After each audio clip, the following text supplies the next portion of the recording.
আলোচনায় আপনাদের সকলকে আমন্ত্রণ। মার্কিন পররাষ্ট্রমন্ত্রী মার্কো রুবিও আগামী 24শে মে ভারত সফরে যাচ্ছেন, এমন খবর আমরা গত 10ই মের ভিডিওতে আপনাদের জানিয়েছিলাম। তবে নতুন এবং সবচেয়ে চমকপ্রদ খবর হলো দিল্লি সফর শেষে মার্কো রুবিও একদিনের ঝটিকা সফরে কলকাতাও যেতে পারেন।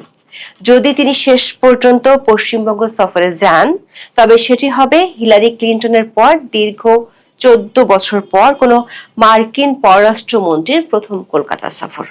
ঘটনা কিন্তু এখানেই শেষ নাই।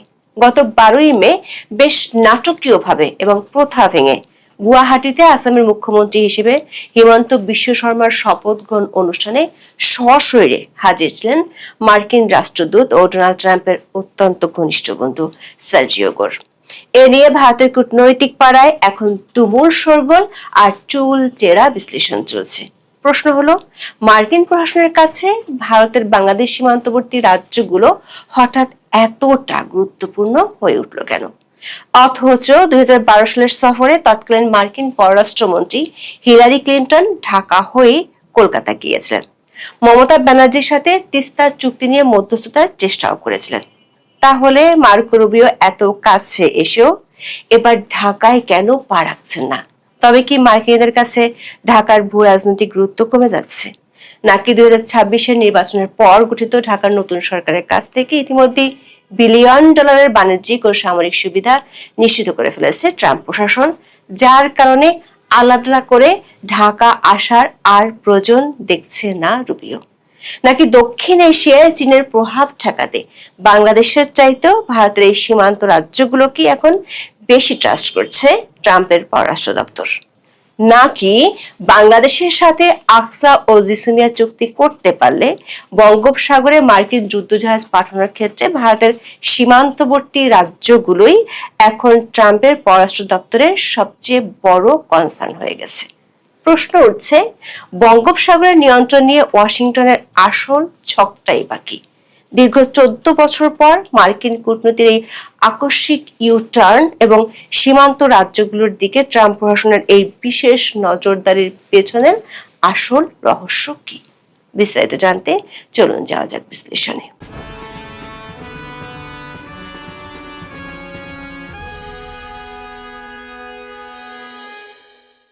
পররাষ্ট্রমন্ত্রী বা সেক্রেটারি অফ স্টেট হিসেবে মার্কো রুবিওকে বলা চলে ট্রাম্প প্রশাসনের সবচেয়ে শক্তিশালী ক্যাবিনেট মন্ত্রী। ক্ষমতার প্রোটোকলে চতুর্থ স্থানে থাকলেও মার্কিন বিশ্ব রাজনীতি ও কূটনীতির কারণে তার পদটি অত্যন্ত প্রভাবশালী। মার্কিন পররাষ্ট্রনীতি, বিশেষ করে চীনকে প্রতিহত করা, ইউক্রেন যুদ্ধ এবং মধ্যপ্রাচ্য সংকট সামলানোর পুরো চাবিকাঠি মার্কো রুবিওর হাতে। ট্রাম্পের প্রশাসনে তার কথার ওজন অনেক বেশি। ভারতীয় সংবাদ মাধ্যমগুলোর খবরে বলা হচ্ছে, এই মার্কো রুবিও আগামী 24 থেকে 26শে মে ভারত সফরে যাবেন।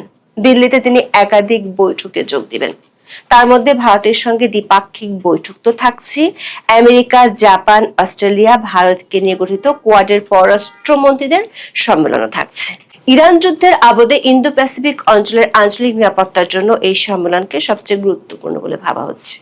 কূটনীতিকদের মতে রুবিওর এই আসন্ন ভারত সফর শুধু আঞ্চলিক স্তরেই নয়, সারা বিশ্বের জন্য গুরুত্বপূর্ণ।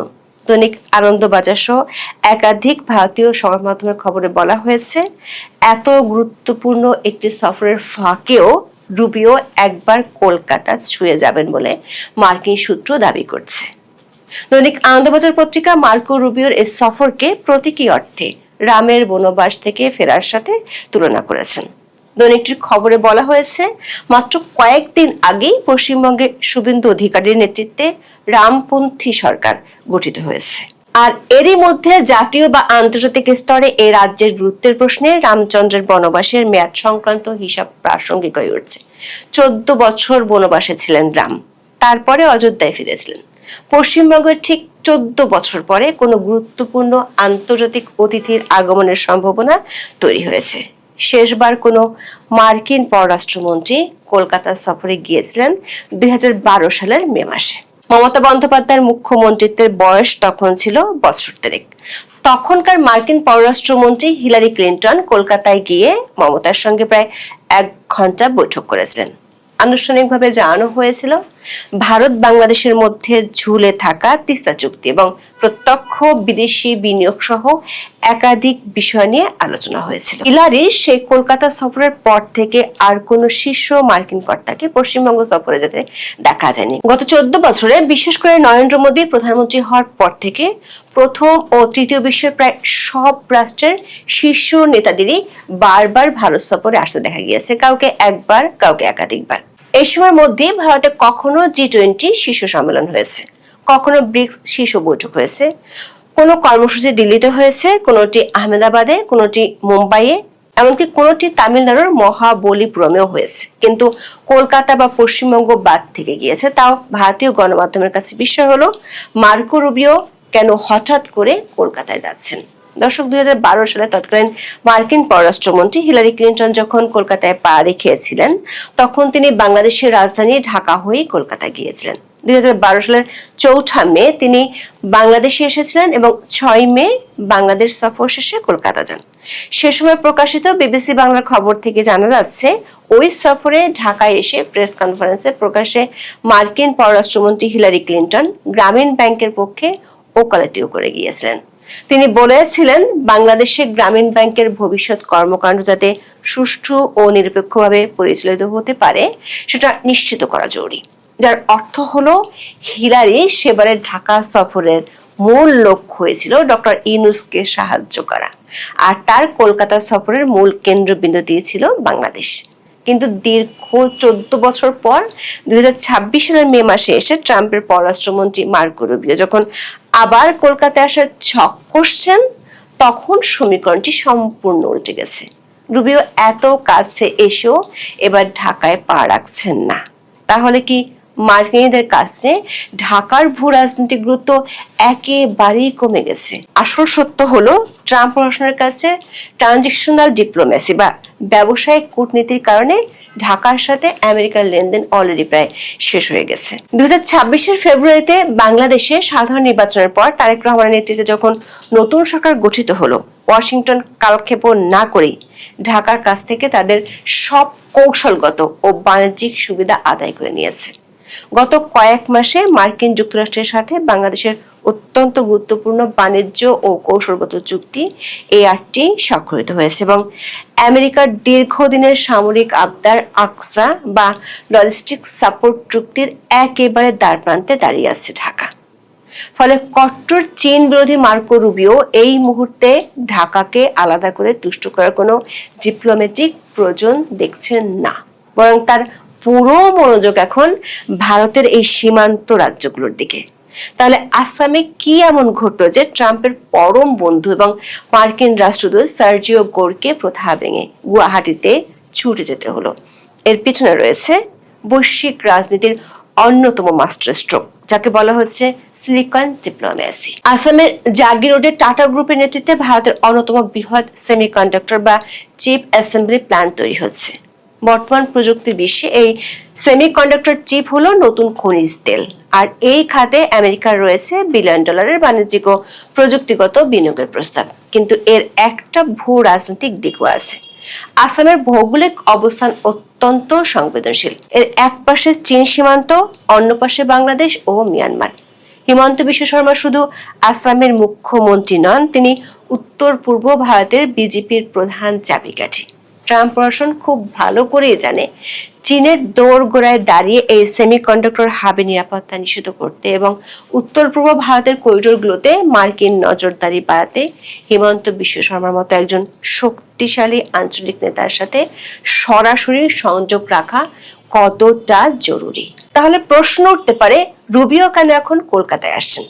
মার্কিন রাষ্ট্রদূত সার্জিও গোর ইতিমধ্যে ইঙ্গিত দিয়েছেন, ভারতের সাথে মার্কিন যুক্তরাষ্ট্রের যে প্রায় $20 বিলিয়ন বিনিয়োগের কথা চলছে, তার একটি বড় অংশ এই নতুন পশ্চিমবঙ্গে আসতে পারে। কূটনৈতিক সূত্রগুলো বলছে, মার্কো রুবিওর এই সফরের অন্যতম মূল লক্ষ্য হলো বঙ্গোপসাগরের নিয়ন্ত্রণ এবং চীনের প্রভাব ঠেকানো। কোয়াডের সদস্য দেশগুলো ঠিক তাই চায়। মার্কো রুবিও মার্কিন রাজনীতিতে একজন চরম চীন বিরোধী হিসেবে পরিচিত। আমেরিকার ইন্দো প্যাসিফিক স্ট্র্যাটেজির মূল লক্ষ্যই হলো এই অঞ্চলে চীনের একচেটিয়া প্রভাব রুখে দেওয়া। বাংলাদেশ ও মিয়ানমার সীমান্তে যে অস্থিরতা কিংবা বঙ্গোপসাগরে চীনের যে নৌ তৎপরতা তা ভারতের উত্তর পূর্বাঞ্চল এবং পশ্চিমবঙ্গকে সরাসরি স্পর্শ করে। মার্কিন রণতরী বা সামরিক কৌশল যদি এই অঞ্চলে কাজ করতে হয়, তবে ভারতের এই সীমান্ত রাজ্যগুলোর লজিস্টিক সাপোর্ট এবং পলিটিক্যাল স্থিতিশীলতা আমেরিকার জন্য সবচেয়ে বড় কনসার্ন বা উদ্বেগের কারণ। আমেরিকার লক্ষ্য হলো বাংলাদেশকে এককভাবে প্রভাবিত করার চেয়ে ভারতের সীমান্ত রাজ্যগুলোকে শক্তিশালী অর্থনৈতিক ও সামরিক বলয়ে বেঁধে ফেললে চীনের উপর চাপ সৃষ্টি করা অনেক বেশি সহজ হবে।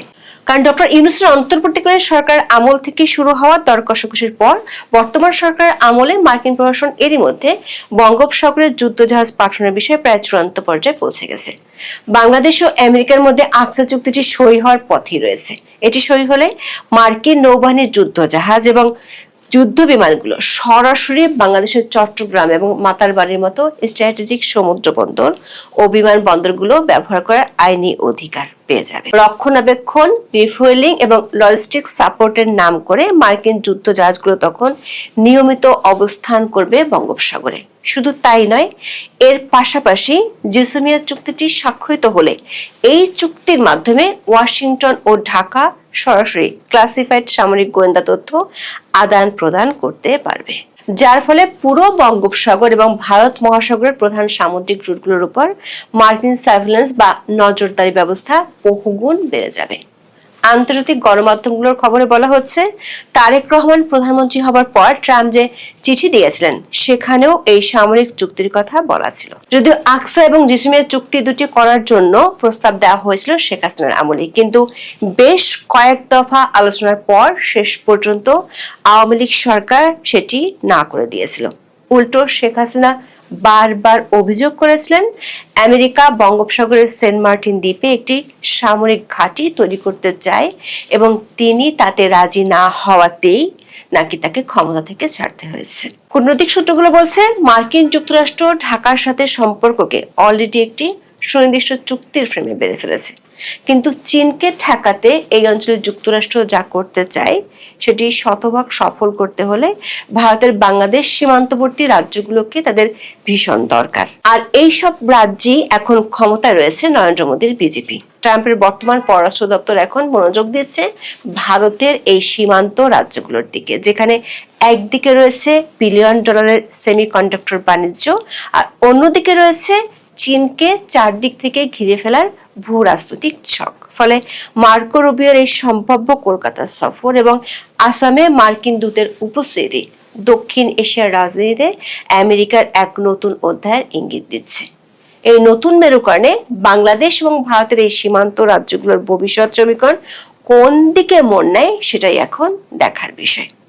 তবে তার চেয়ে বড় কথা, ভারত এখন বাংলাদেশ ইস্যুতে মার্কিনীদের কি কি শর্ত বা রিকোয়েস্ট জুড়ে দেয় সেটি হয়ে উঠবে বাংলাদেশের জন্য ভবিষ্যতের সবচেয়ে গুরুত্বপূর্ণ প্রশ্ন।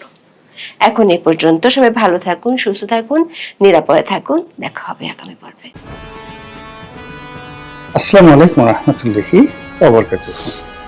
সম্মানিত দর্শক, ছোট্ট একটি খবর, কিন্তু খবরের নেপথ্যের যে কারণগুলো এবং খবরের যে পরবর্তী যে ভার্সন, আফটার ইফেক্ট, এটি রীতিমতো পিলে চমকানো। সেই কাহিনী আপনাদেরকে বলবো। বেশ কয়েকটি ভিডিওতে আপনাদেরকে বলেছি নেপালের যে প্রধানমন্ত্রী বালেন্দ্র শাহদেব, তার সম্পর্কে। তিনি ক্ষমতা গ্রহণ করার পর একের পর এক আশ্চর্যজনক কাজ করে চলেছেন এবং আমাদের এই পাক ভারত উপমহাদেশে ঠিক বেশ কয়েকটি পদ, যেমন তামিলনাড়ুতে যিনি মুখ্যমন্ত্রী হলেন তিনি, পশ্চিমবঙ্গে যিনি মুখ্যমন্ত্রী হলেন তিনি, সঙ্গত কারণে দেখি না বাংলাদেশে খুব আলোচনা হচ্ছে।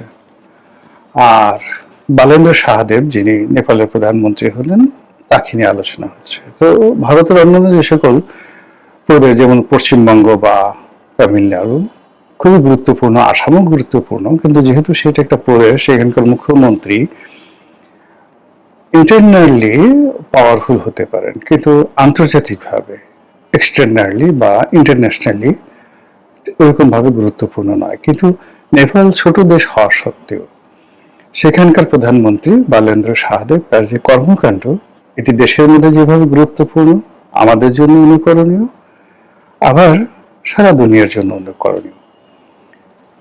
আপনারা জানেন যে বাংলাদেশে যে বিপ্লবটা হয়েছে, যেটিকে আমরা জুলাই আগস্ট বিপ্লব বলি বা জুলাই অভ্যুত্থান বলি বা ৩৬শে জুলাই বলি,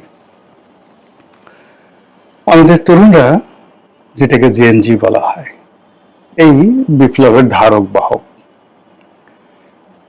আমাদের এই দেশের এই বিপ্লবটি মুখ থুবড়ে পড়েছে। এই বিপ্লবের বিপক্ষে বহু কথা বলা যাচ্ছে, আর বিপ্লবের যারা কুশীলব, যারা সামনে অগ্রসারীর যারা নেতৃবৃন্দ রয়েছেন, তারা আগের মতো আদরণীয় নন, গ্রহণীয় নন, এবং অনেককে এখন রীতিমতো ট্রলের শিকার হতে হচ্ছে। আর এদেরকে পুঁজি করে গত 18 মাসে যারা ব্যবসা করেছেন, বাণিজ্য করেছেন, নিয়োগ করেছেন, বদলি করেছেন, যারা রাষ্ট্র ক্ষমতা দখল করেছেন, তারা এখন এ জাতির সবচেয়ে কলঙ্কিত এবং ঘৃণিত ব্যক্তিতে পরিণত হয়েছেন। আগামীতে এদের যে পরিণতি কি হয় এটি বলা যাবে না, যদিও তারা এখন চক্রান্ত আবার নতুন করে শুরু করেছেন, এটি নিয়ে আলাদা আরেকটা ভিডিও হতে পারে। কিন্তু অন্যদিকে প্রায় একই রকম বিপ্লব হয়েছে নেপালে, এবং সেই বিপ্লবের পেছনে আমেরিকার হাত ছিল, অর্থাৎ ওখানে কিন্তু মার্কিন ডিপ স্টেট মারাত্মকভাবে কাজ করেছে। আপনারা জানেন যে নেপালে ইতিপূর্বে যারা ক্ষমতায় ছিল, বারবার সেই ক্ষমতায় মানে একই দল, সরকার পতন হয়েছে, একজনের পরিবর্তে আর একজন, কিন্তু দল একই রকম ছিল। তো প্রধানমন্ত্রী ওলি যে সর্বশেষ ছিলেন, তারা সেই দীর্ঘ প্রায় সমসাময়িক 17-18 বছর, অর্থাৎ শেখ হাসিনা যতদিন ক্ষমতায় ছিলেন ঠিক ওই সময়টিতে তারা ক্ষমতায় ছিলেন। এই ক্ষমতাধর দল, তার পেছনে শক্তি হিসেবে কাজ করেছে মানে চীন।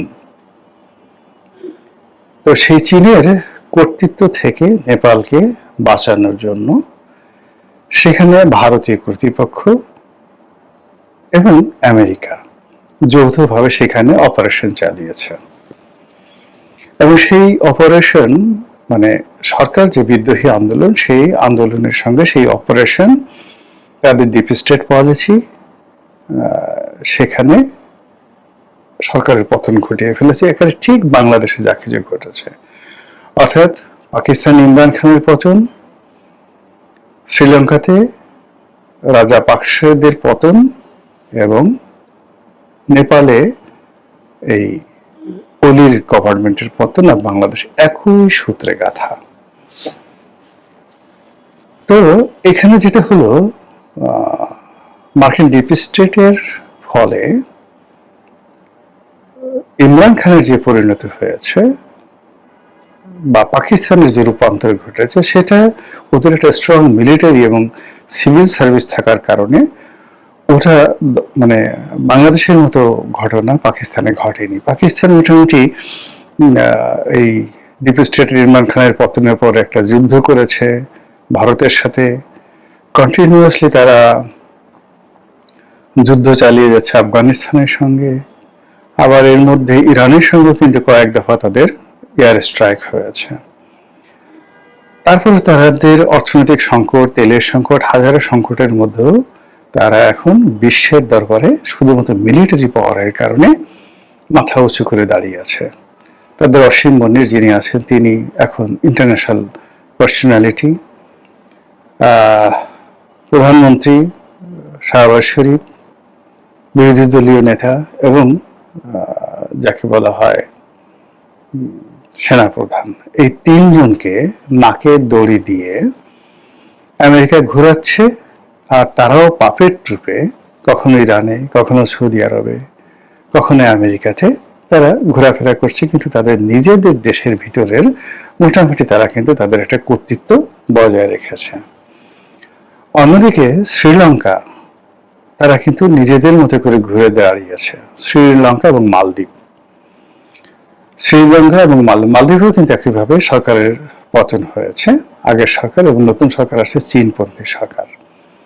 মায়ানমারের একই অবস্থা, মানে এর পুরো জায়গাতে, অর্থাৎ এখানে আমেরিকা পুরো রেজিমটাকে এলোমেলো করে দেওয়ার চেষ্টা করেছে, কিন্তু সবকিছুর মধ্যে চীনকে ধারণ করে যেভাবে মায়ানমার দাঁড়িয়ে আছে, মায়ানমারের জনতা সরকার দাঁড়িয়ে আছে, এবং এই যে সেনাপ্রধান, মায়ানমারের সেনাপ্রধান, তিনি একটা নির্বাচন দিয়ে আবার সেই সিসির মতো করে তিনি ক্ষমতা দখল করলেন এবং চীনের কর্তৃত্ব প্রতিষ্ঠা করলেন। আরাকান আর্মি যেভাবে বাড়াবাড়ি করছিল সেই বাড়াবাড়িটাও বন্ধ হয়ে গেছে। আর মালদ্বীপে একই অবস্থা, মৌর্য সরকার সেই অ্যাবসলিউটলি এতটা, মানে সেখানে চীনা প্রভাব যে নরেন্দ্র মোদী স্বয়ং ভ্রমণ করতে আসছেন, কিন্তু তিনি তখন চলে গেছেন দেশ ছেড়ে চীন ভ্রমণ করার জন্য। তো বুঝেন অপমান কাকে বলে।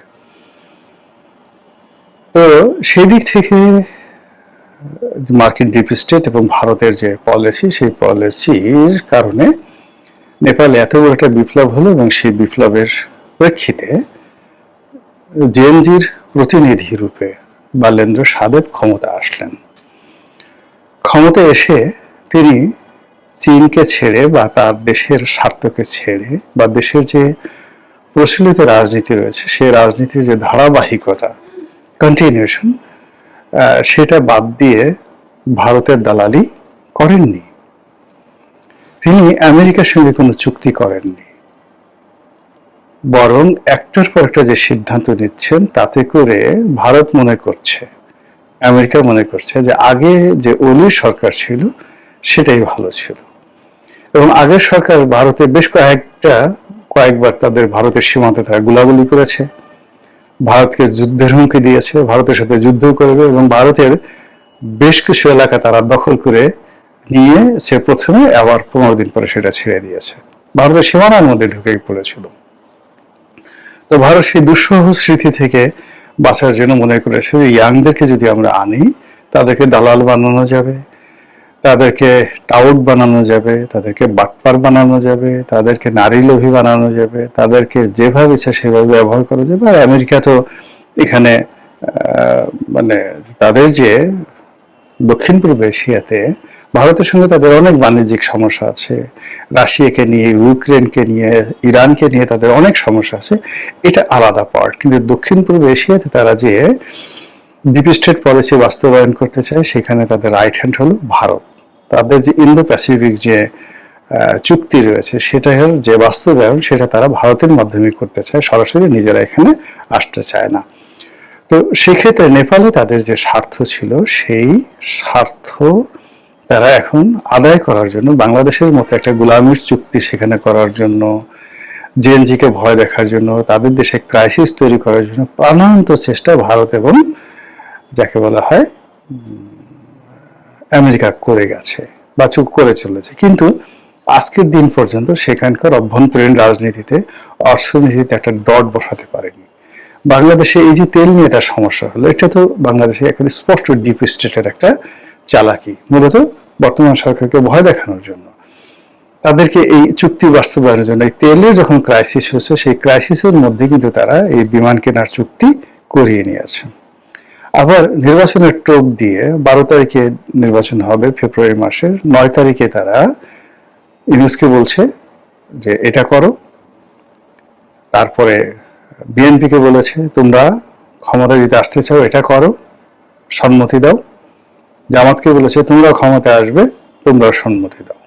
ফলে কি হচ্ছে, সবাই মানে একত্রে যেভাবে হ্যামিলনের বাঁশিওয়ালা বাঁশি বাজিয়েছিল, আর শহরের ইঁদুরগুলো আর শিশুগুলো যেভাবে নদীতে ঝাঁপিয়ে পড়েছিল, আমাদের দেশেও আমরা ঠিক এইভাবে পঙ্গপালের মতো আমেরিকার যে চুল্লি, আণবিক চুল্লি, আমেরিকার যে আগ্নেয়গিরি, আমেরিকার যে নরক, সেখানে ঝাঁপিয়ে পড়ার জন্য আমরা সবাই যেখানে উদ্গ্রীব, কখন কার আগে ঝাঁপিয়ে পড়ব, পিপিলিকার পাখা হয় মরিবার তরে, এরকম আমাদের সবারই পাকা হয়েছে শুধুমাত্র আমেরিকার নরকে ঝাঁপ দেওয়ার জন্য। এই যখন আমাদের অবস্থা, ঠিক সেই সময়টাতে বালেন্দ্র সাহাদেব মার্কিন রাষ্ট্রদূতকে, মার্কিন দূত, এবং সেটা যেন তেন দূত নয়। আমি আগের একটা ভিডিওতে বলেছিলাম যে তারা এখন যে তাদের সবকিছুর যে গ্লোবাল যে এশিয়া রিজনের যে হেডকোয়ার্টার, যেটা একটা সময় রিয়াদে ছিল, দেন কাতারে ছিল, দুবাইতে ছিল, সিরিয়াতে ছিল, এই টোটালটা রিয়াদ থেকে নিয়ন্ত্রণ হতো। এই হেডকোয়ার্টারটা এখন তারা নিয়ে আসছে দিল্লিতে। আর এই হেডকোয়ার্টারের যিনি বেসামরিক ব্যক্তি, প্রধান ব্যক্তি, তিনি হলেন ভারতে নিযুক্ত মার্কিন রাষ্ট্রদূত। এখন সেই মার্কিন রাষ্ট্রদূতের যে ক্ষমতা, এটা আমেরিকার পররাষ্ট্রমন্ত্রীর চাইতে কোনো অংশে কম নয়। এবং এখানে যিনি, যাকে নিয়োগ দেওয়া হয়েছে, মিস্টার গোর, তিনি মিস্টার ডোনাল্ড ট্রাম্পের ব্যক্তিগত ঘনিষ্ঠ বন্ধু, বিজনেস পার্টনার। তাকে করা হয়েছে ভারতের রাষ্ট্রদূত। তো বুঝেন যে এই রাষ্ট্রদূত মিন্স ডোনাল্ড ট্রাম্প, এই রাষ্ট্রদূত মিন্স আমেরিকার পররাষ্ট্র মন্ত্রী, এই রাষ্ট্রদূত মানে আমেরিকার মান সম্মান। সেই রাষ্ট্রদূত গেছেন নেপালে দেখা করার জন্য বালেন্দ্র সাহাদেবের সঙ্গে। তো সেখানে প্রোটোকলে হয়তো পররাষ্ট্রমন্ত্রী দেখা করেছেন, অন্যান্য পররাষ্ট্র মন্ত্রণালয়ের কর্মকর্তা দেখা করেছেন, কিন্তু কোনো অবস্থাতেই বালেন্দ্র সাহাদেব দেখা করেননি। তিনি বলেছেন যে যাকে বলা হয়, তিনি তার সমপর্যায়ের সরকার প্রধান অথবা রাষ্ট্রপ্রধান ছাড়া কারোর সঙ্গে দেখা করবেন না। বোঝার চেষ্টা করুন যে পার্সোনালিটি কি। তো দিল্লির যে রাষ্ট্রদূত, তাকে যদি আপনি ধরেন, বাংলাদেশে এখন সালাউদ্দিন সাহেব, আর বাংলাদেশে এখন যে মার্কিন রাষ্ট্রদূত, সেক্ষেত্রে যদি দিল্লির রাষ্ট্রদূতকে আপনি বাংলাদেশের এখন ডিফ্যাক্টো প্রধানমন্ত্রী সালাউদ্দিন সাহেবের সঙ্গে তুলনা করেন, সেক্ষেত্রে বর্তমানে ব্রেন্ট ক্রিস্টিয়ানসেন, যিনি বাংলাদেশের রাষ্ট্রদূত রয়েছেন, তার অবস্থান হবে আমাদের গলাচিপা উপজেলার OC, just OC, officer in-charge. তো সেই ওসির সামনে আমাদের এখন যারা রাজনীতিবিদ আছেন, বুদ্ধিজীবী আছেন, সম্পাদক আছেন, সাহিত্যিক আছেন, তারা কিভাবে সেই মার্কিন রাষ্ট্রদূত তার পদলেহন করার জন্য, তার দৃষ্টি আকর্ষণ করার জন্য যেভাবে হুমড়ি খেয়ে পড়ছেন।